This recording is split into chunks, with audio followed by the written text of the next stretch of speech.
ஒரு சிறிய கிராமத்தில் ஒரு பெண் தனது குடும்பத்தை பராமரிக்கும் உழைப்பாளியாக வாழ்ந்தாள்.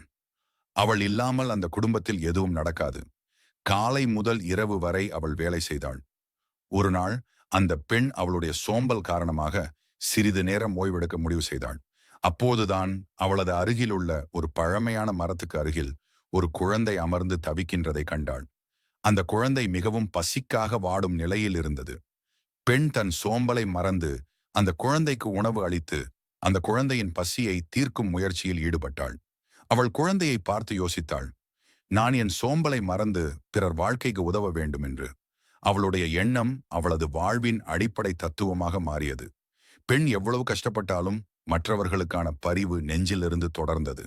அவள் அவசரமாக இல்லாமல் ஒவ்வொரு நாளும் தன் பொறுப்புகளை நிறைவேற்றிக் கொண்டிருந்தாள். இதிலிருந்து நாம் கற்றுக்கொள்ளும் பாடம், உழைப்பு, தியாகம் மற்றும் பரிவு நெஞ்சிலிருந்து வருவதை உணர்ந்தால் எத்தனை சோர்வாக இருந்தாலும் ஒருவர் வாழ்க்கையில் பல தடைகளை தாண்டி வெற்றியடைய முடியும். நன்றி.